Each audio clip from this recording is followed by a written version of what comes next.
നവരാത്രി ആഘോഷങ്ങളുടെ നിറവിലാണ് തലസ്ഥാന നഗരം. പൂജപ്പുര സരസ്വതി മണ്ഡപത്തിന് പുറമെ മറ്റ് ദേവീക്ഷേത്രങ്ങളിലും അഭൂതപൂർവമായ തിരക്കാണ് അനുഭവപ്പെടുന്നത്. ചെന്തിട്ട ദേവീക്ഷേത്രത്തിലും ആറ്റുകാൽ ദേവീക്ഷേത്രത്തിലും വ്യത്യസ്ത കലാപരിപാടികൾ ആസ്വദിക്കാനും പതിനായിരങ്ങളാണ് എത്തുന്നത്.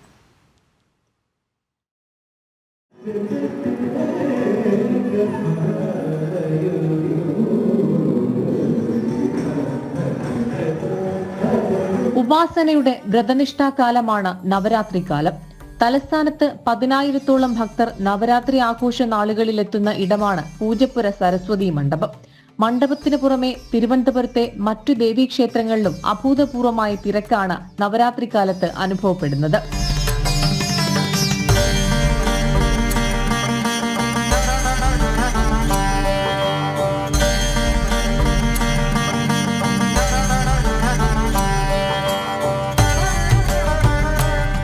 പത്മനാഭപുരത്ത് നിന്ന് തേവാരക്കെട്ട് സരസ്വതി ദേവി, വേളിമല കുമാരസ്വാമി, ശുചീന്ദ്രം 300 നങ്ക വിഗ്രഹങ്ങളുടെ ഘോഷയാത്ര തലസ്ഥാനത്തേക്ക് എത്തിയതോടെയാണ് നവരാത്രി ആഘോഷങ്ങൾക്ക് തുടക്കമായത്.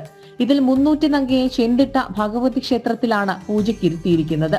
അതിനാൽ ചെന്തിട്ട ദേവീക്ഷേത്രത്തിൽ നവരാത്രി ആഘോഷങ്ങൾക്ക് ഏറെ പ്രാധാന്യമുണ്ട്.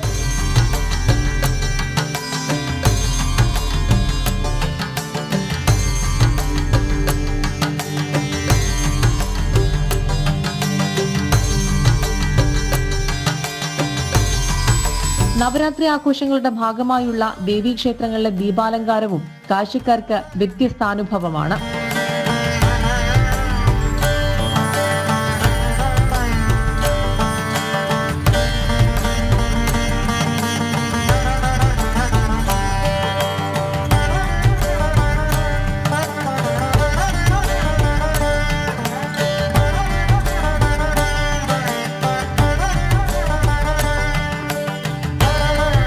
ജനം, തിരുവനന്തപുരം.